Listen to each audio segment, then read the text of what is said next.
ईमान के खातिर अपनी जान कुर्बान करने वाली एक दिलेर खातून जिसने मूसा अलैहिस्सलाम की परवरिश की और बचपन में उन्हें फ़िरौन के जुल्म जबर से बचाया। लेकिन जब उस खातून ने अल्लाह पर ईमान लाया तो फ़िरौन ने उसके साथ क्या सलूक किया और ऐसा क्या हुआ कि इस खातून को दुनिया की अजीम तरीन औरत का लक़ब दिया गया।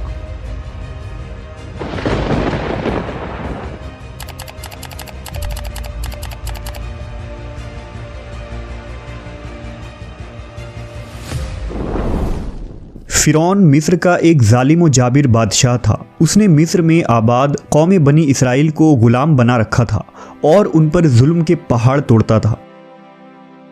फ़िरौन नहायत ही मगरूर बादशाह था और ख़ुद को लोगों का खुदा और राज़िक कहलवाता था, लेकिन किसी में भी इतनी जुर्रत न थी कि फ़िरौन की मुखालफत कर सके। लिहाजा अल्लाह ने फ़िरौन के ख़ात्मे का इरादा किया तो बनी इसराइल में हज़रत मूसा अलैहिस्सलाम की पैदाइश हुई।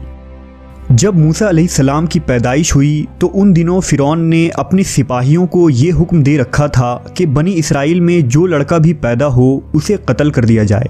लिहाजा इस मुसीबत व आफत के दौर में मजबूरन मूसा अलैहिस्सलाम की वालिदा ने आपको एक संदूक में रखकर संदूक को मजबूती से बंद कर दिया और उसे दरियाए नील में डाल दिया। दरिया से निकलकर एक नहर फ़िरौन के महल के नीचे बहती थी।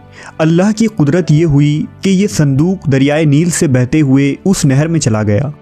उस वक्त नहर के किनारे फ़िरौन की बीवी आसिया बिनते मुज़ाहिम बैठकर नहर का नज़ारा कर रही थी।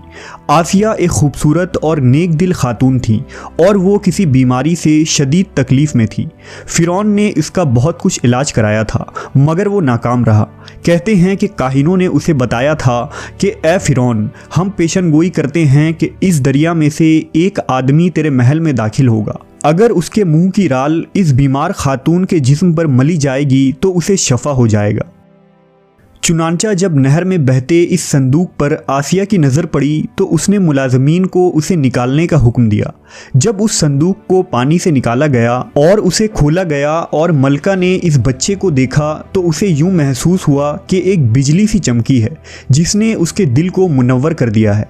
आसिया के दिल में इस बच्चे की मोहब्बत ने घर बना लिया। इस बच्चे का लौबे दहन जैसे ही उनके हाथों पर पड़ा तो उन्हें शिफा हो गई। फ़िरौन की बीवी आसिया की बदन से कोई लड़का न था और वो बे औलाद थी। लिहाजा इस पाक दिल खातून की ममता जाग उठी और उसने मूसा अलैहिस्सलाम को गोद ले ली। इस तरह अल्लाह की कुदरत से मूसा अलैहिस्सलाम की परवरिश उसी फ़िरौन के महल में हुई जिसने आप अलैहिस्सलाम के हाथों से हलाक होना था। दरअसल लफ्ज़ फ़िरौन उस दौर में मिस्र के बादशाह का लक़ब हुआ करता था। मूसा अलैहिस्सलाम के क़िस्से के सिलसिले में दो फ़िरौनों का ज़िक्र आता है। एक वो जिसके ज़माने में आप पैदा हुए और जिसके घर में आपने परवरिश पाई, और दूसरा वो जिसके पास आप ईमान की दावत और बनी इसराइल की आज़ादी का मुतालबा लेकर गए और जो समुंदर में गर्क हो गया। लिहाजा बीबी आसिया का खाविंद जिसने मूसा अलैहिस्सलाम को अपने महल में रखा, इस फ़िरौन का नाम रामेसस सानी बताया जाता है। दरअसल बीबी आसिया रयान बिन वलीद की पोती थी। रयान बिन वलीद वही बादशाह था जो यूसुफ अलैहिस्सलाम के दौर में अजीज़ मिस्र था और उसने हज़रत यूसुफ पर ईमान भी लाया था। जब मिस्र पर क़िब्ती ख़ानदान की हुकूमत आई तो फ़िरौन ने अपनी ताकत के ज़ोर पर बीबी आसिया से शादी कर ली और उन्हें धमकी दी कि अगर उन्होंने शादी से इनकार किया तो उनके वालिदैन को कत्ल कर दिया जाएगा। लेकिन शादी के बाद भी अल्लाह ने हज़रत आसिया को फ़िरौन के शर से महफूज रखा और वो आप पर कादिर न हो सका। मवर्रखीन लिखते हैं कि अल्लाह ने फ़िरौन को नामर्द बना दिया था और बाज़ ने लिखा कि फ़िरौन को ऐसी बीमारी थी कि तबीबों ने उसे सारी उम्र सोहबत करने से मना कर दिया था। लिहाजा फ़िरौन कभी भी हज़रत आसिया के करीब ना जा सका। ये भी अल्लाह की एक हिकमत थी ताकि बीबी आसिया फ़िरौन के नापाक जिस्म से महफूज रह सके। बहरहाल हज़रत मूसा की परवरिश फ़िरौन के महल में किसी शाही फ़र्द या शहज़ादे के मानिंद हुई। हर तरह के आराम व आराइश आपके लिए दस्तयाब थे। लेकिन क़िब्तियों के दरमियान ज़िंदगी गुजारने के बावजूद मूसा अलैहिस्सलाम फ़ितरी तौर पर उनसे मुख्तलिफ़ किरदार के मालिक थे। हज़रत मूसा फ़िरौन के गुरूर व तकब्बुर और खुदाई के दावों को नापसंद किया करते थे और हमेशा तौहीद के मुताल्लिक वाज़ह बात किया करते, जो फ़िरौन और उसके दरबारियों को नागवार गुजरती थी।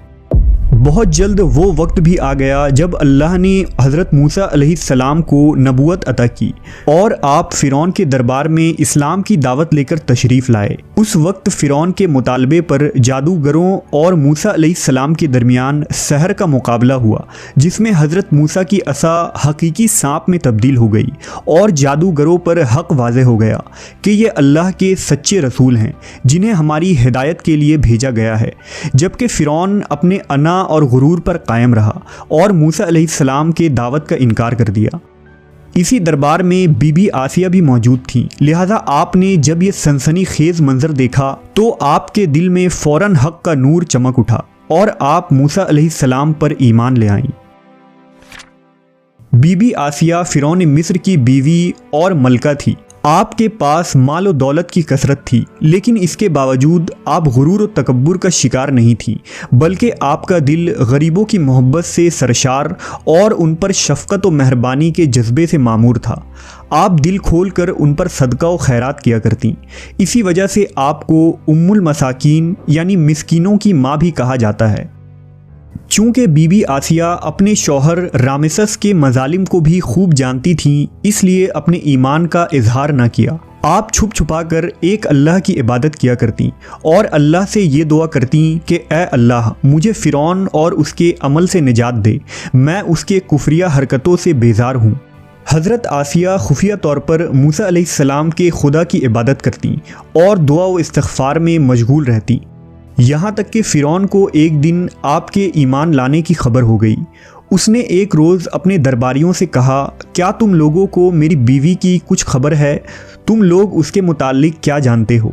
सब ने बीबी आसिया की बड़ी तारीफ़ की और उनकी भलाइयाँ बयान की। फ़िरौन ने कहा, क्या तुम लोगों को नहीं मालूम वो मेरे सिवा दूसरे खुदा को मानती है? लिहाजा फ़िरौन ने हज़रत आसिया को दरबार में बुलाया और उनसे दरियाफ्त किया कि तू किसे अपना माबूद मानती है। हज़रत आसिया ने दिलेरी और जज्बा ईमानी से जवाब दिया कि मैं मूसा के रब पर ईमान रखती हूँ, जो मेरा, तेरा और हम सब का खुदा है। फ़िरौन इस बेबाक जवाब पर गज़बनाक हो गया और बहुत जल्द पूरे शहर में इस बात की शोहरत हो गई कि फ़िरौन की बीवी और मलका ने फ़िरौनी तौर तरीके को ठुकराते हुए दीन मूसा कबूल कर लिया है। पहले तो फ़िरौन ने बीबी आसिया को समझा बुझाकर, तरगीब दिलाकर और डरा धमकाकर मूसा अलैहिस्सलाम के दीन को छोड़ने को कहा, लेकिन जब उसने हज़रत आसिया के चट्टान जैसे मजबूत ईमान और जज्बे को देखा तो उसने जुल्म व बर्बरियत से काम लेने की ठान ली। फ़िरौन ने अपने अहलकारों को हुक्म दिया कि आसिया को तपते हुए रेगिस्तान की धूप में लिटा दिया जाए, लिहाजा आपको शदीद गर्मी में रेत के तपते मैदान में छोड़ दिया गया। फ़िरौन उस जगह दौरा करता रहा और कहता रहा कि अब तू बाद आ जा, अगर तूने मेरी बात मान ली तो महल की शाही ज़िंदगी और आराम व आराइश तेरी मुंतज़िर है। मगर हज़रत आसिया पर इसका कोई असर न हुआ, क्योंकि आपको जन्नत के उस लाफ़ानी मोहल्लात पर ईमान था जो अल्लाह ने उन्हें अता करने का वादा किया था। जब फ़िरौन ने हज़रत आसिया की साबित कदमी को देखा तो उसने आपको शहीद करने का फ़ैसला कर लिया। उसने अपने सिपाहियों को हुक्म दिया कि बड़ी से बड़ी चट्टान कहीं से उठा लाओ और आसिया को चित लेटाओ और वो चट्टान उस पर गिरा दो। लिहाजा जब ये लोग पत्थर लाए और हज़रत आसिया को लेटाया गया तो आपने आसमान की तरफ निगाह उठाई तो परवरदिगार ने हिजाब हटा दिए और जन्नत को और वहाँ जो महल उनके लिए बनाया गया था उसे उन्होंने अपनी आँखों से देख लिया। आखिरकार उस पत्थर को आप पर गिरा दी गई और आपकी रूह परवास कर गई। हज़रत आसिया के फ़ज़ाइल अहादीस मुबारका में कुछ इन अल्फाज से आए हैं कि रसूलुल्लाह सल्लल्लाहु अलैहि वसल्लम ने फरमाया, मर्दों में से तो बहुत से दर्जा कमाल तक पहुँचे, लेकिन औरतों में से सिवाय फ़िरौन की बीवी आसिया और ईसा अलैहिस्सलाम की वालिदा मरियम बिनते इमरान के और कोई औरत दर्जा कमाल तक नहीं पहुँची। इस तरह एक और रिवायत में आता है कि आप सल्लल्लाहु अलैहि वसल्लम ने फरमाया, जन्नती औरतों में सबसे अफजल खदीजा बिनते खवेल्द, फ़ातिमा बिनते मोहम्मद और फ़िरौन की बीवी आसिया बिनते मुज़ाहिम और ईसा अलैहिस्सलाम की वालिदा मरियम बिनते इमरान है।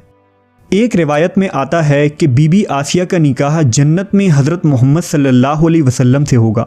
लिहाजा रिवायत है कि रसूलुल्लाह सल्लल्लाहु अलैहि वसल्लम ने फरमाया, जन्नत में मेरा निकाह मरियम बिनते इमरान, मूसा की बहन कुलसूम और फ़िरौन की बीवी आसिया के साथ होगा। हमने देखा कि हज़रत आसिया ऐसी हुकूमत के साथ, ऐसे दरबार के अंदर इस कदर माल व दौलत, इताअत गुज़ार ग़ुलाम और कनीज़ों के साथ में एक बेहतरीन ज़िंदगी थी, लेकिन उन्होंने हक़ को कबूल किया और मूसा अलैहिस्सलाम के दीन पर ईमान ले आई।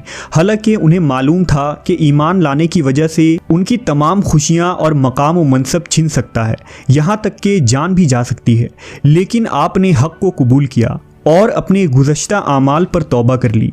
बिलाशुबा तौबा करना और ईमान पर मजबूती से कायम रहना कोई आसान अमल नहीं, लेकिन जो शख्स भी इस दुनिया की मुश्किलात से गुज़र कर अल्लाह की इताअत करेगा और इंसानों के बजाय अल्लाह से डरेगा तो आखिरत में उसके लिए बेहतरीन लाफानी ज़िंदगी है।